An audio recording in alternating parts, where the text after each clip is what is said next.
После двухлетнего перерыва в стране состоится 9 мая акция «Бессмертный полк». Об этом поговорим сегодня в программе «Интервью». Здравствуйте, я представляю гостя в студии. Вадим Курилов, член Центрального штаба Общероссийского общественного гражданско-патриотического движения «Бессмертный полк России», руководитель регионального штаба в Башкортостане. Вадим Евгеньевич, здравствуйте. Здравствуйте. Наконец-то «Бессмертный полк» возвращается из онлайна. Сейчас он будет проводиться офлайн. Какие новшества ожидают? Или, в принципе, это такое мероприятие, где новшеств уже не нужно? Это ведь не развлечение. Это тот день, когда мы вспоминаем тех, кто боролся за победу. Да, действительно, после двухлетнего перерыва Центральным штабом движения «Бессмертный полк России» принято решение в этом году провести «Бессмертный полк». Ну, опять же, в нескольких форматах бессмертного полка, но в том числе и традиционное шествие бессмертного полка.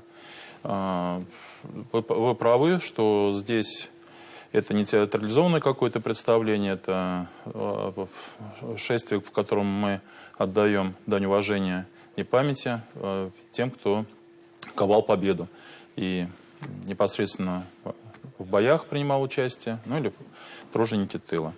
И 9 мая в нашей республике во всех муниципалитетах пройдет шествие бессмертного полка в традиционном формате. Вот причем символично, что шествие начнется и построение будет продолжаться именно вот одновременно. И это, между прочим, традицию Башкортостан заложил. Да, такая традиция заложена у нас в Республике Башкортостан. Тем самым мы демонстрируем единство всех наших жителей Республики Башкортостан в том, что мы едины вот в этом действии, в порыве вот этих наших чувств, показать вот этой акции плечом к плечу, что мы 9 мая в это время все вместе. Что в городе Уфа, что там в Бурзянском районе, там Архангельский район, Стерлитамак. Мы все в 10 часов выходим на центральную улицу города Уфы, своих муниципалитетов, ну и в частности в городе Уфа, для построения в колонии. Ну вот многие спросят, почему именно целый час нужно, да? Ну понятно, в Уфе, а вот в других, более, может быть, и небольших муниципалитетах. Ну, это тоже мы отдаем как бы дань уважения памяти тому времени. В годы Великой Отечественной войны наши военкоматы отводили ровно час для построения, для регистрации и построения колонн для отправки их уже непосредственно на фронт. И мы символически, ну это не только, конечно, мы, это по всей стране, идет вот такой за час, в течение часа идет построение колонны бессмертного полка. То есть в 10 часов мы собираемся, до 11 часов идет сбор. Здесь люди поют песни, встречаются там с родственниками, знакомыми, потому что мы видим, что в шествии бессмертного полка как бы семьи объединяются. То есть там идут целыми, ну, можно сказать, даже родами, что ли, собираются для того, чтобы пронести портреты участников Великой Отечественной войны. Ну и общероссийская минута молчания тоже будет одновременно для всех. Да, у нас вообще само шествие бессмертного полка, это не просто мы идем, то есть оно включает в себя 4 ключевых мероприятия, о которых вы уже сказали. Первое – это построение колонны бессмертного полка. В рамках построения будет предложено всем участникам шествия исполнить песню «Катюша». И в 11 часов начнется общереспубликанская минута молчания, и в 11 часов 12 минут также одновременно по всей республике мы начинаем шествие бессмертного полка. Почему в этом году исполняют песню «Катюша»? Ну, вы знаете, это тоже традиция Башкирии. Мы это заложили, чтобы в рамках построения колонны бессмертного полка, там звучат много различных песен, но всем вот предлагается каждый год исполнить какую-то одну песню. Всегда такое решение принимал региональный штаб, какую песню будем петь.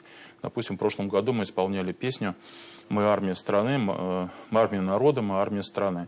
В этом году мы решили спросить, ну, скажем так, самых юных участников нашего шествия, это школьников, какой бы песню бы они хотели, чтобы была исполнена вот в рамках построения бессмертного полка всеми участниками. И большинство выразило такое желание исполнить песню «Катюша». Ну, здесь, наверное, причин много. Видимо, она наиболее известна, более запоминаема песня.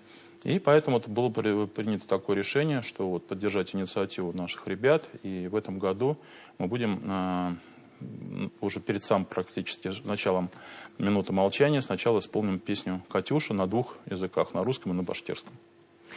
Вадим Евгеньевич, как будет выстраиваться колонна? Потому что всегда есть какая-то закономерность. Да, сначала идут ветераны и так далее. Вот в этом году какие традиции? Мы традиции пытаемся уже соблюдать. Бессмертный полк впервые у нас в Башкирии был проведен в 2013 году. За эти годы, несмотря на перерывы, все равно сложилась определенная традиция. Мы пытаемся эти традиции соблюдать. Глава колонны во всех муниципалитетах — это, конечно, знаменные группы.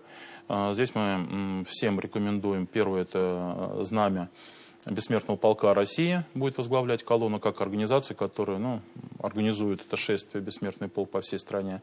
Далее государственные флаги Российской Федерации, Республики Башкортостан, флаг муниципалитета. У нас, допустим, в городе Уфа, мы помимо этого еще пронесем флаги всех муниципалитетов Республики Башкортостан, которые будут оформлены георгиевской лентой.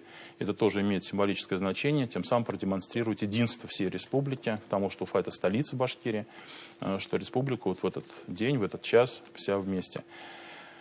За этими флагами это будет обязательно знамя Победы.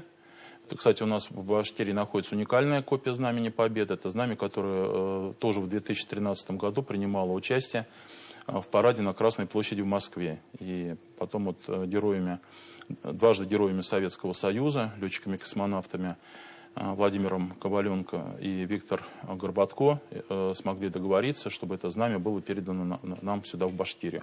И вот это знамя, уникальная копия Знамени Победы, всегда возглавляет Бессмертный полк. Далее знамя Государственного комитета обороны, знамя Бессмертного полка. Традиционная растяжка, где будет написано «Бессмертный полк» того или иного муниципалитета. Дальше у нас обычно это общественные организации, те, которые вносят большой вклад в дело патриотического воспитания. Здесь мы совместно формируем его с нашими партнерами, учитываем, конечно, мнение и руководства республики. А после них уже, у нас традиционно в Уфе это школьники принимают участие вместе со своими родителями, с учителями. Почему школьники? Потому что в первую очередь мы делаем упор на подрастающее поколение, потому что им завтра жить, и именно им уже сохранять нашу историю, творить историю, и с тем, чтобы они, конечно, не забывали о том подвиге, который был совершен нашим народом в годы Великой Отечественной войны. Далее идут предприятия, жители республики, то есть жители республики могут интегрироваться в те же колонны, и школьные колонны, и предприятия и так далее. Потому что здесь, это, как сказать, народное шествие. То есть у нас такого прям разграничения там мы не делаем, что кто за кем идет, то есть здесь больше по желанию формируется колонна. Вадим Евгеньевич, что нужно сделать для того, чтобы стать участником Бессмертного полка, присоединиться к этой акции?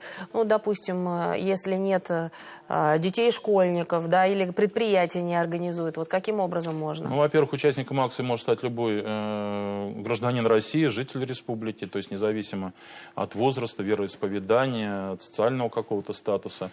Для этого что нужно сделать? Во-первых, найти, наверное, в семейном альбоме фотографию своего ветерана Великой Отечественной войны, сделать штендер, то есть штендер это представляет из себя такую большую табличку, на которой размещена фотография ветерана Великой Отечественной войны. Мы всем рекомендуем, конечно, это формат А3, потому что во время шествия она более, видна для окружающих лицо ветерана. Но если такой возможности нет, можно сделать формат штендер это А4, там любую. То есть у нас даже в акции, мы уже вам рассказывали, что принимали участие жители, которые просто включали свой телефон и несли фотографию ветерана Великой Отечественной войны.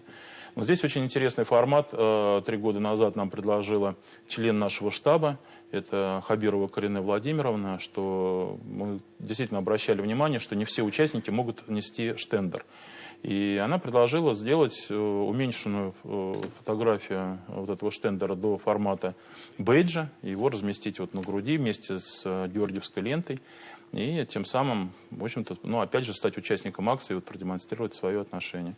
Мы эту акцию называем «Я горжусь тобой», и мы ее запускаем с 1 мая по 12 мая включительно. Естественно, можно, если нет возможности прийти со штендером, приходите с таким бейджем на построение Бессмертного полка. Итак, увидимся 9 мая. Во сколько? На проспекте Октября? В 10 часов, но это не только на проспекте, это во всех муниципалитетах Республики Башкортостан. В 10 часов построения, в 11 часов... На центральной улице муниципалитета? Да, на центральных улицах, в каждом населенном пункте. Вот. Спасибо огромное, что пришли сегодня к нам в студию, рассказали об особенностях нынешнего бессмертного полка и о традициях напомнили, потому что за 2 года успели позабыть. Я надеюсь, что наши телезрители присоединятся к этой акции. И мы все это увидим, какие-то моменты и в прямом эфире на телеканале БСТ. Спасибо огромное. Спасибо вам. Это была программа «Интервью». Спасибо, что были с нами.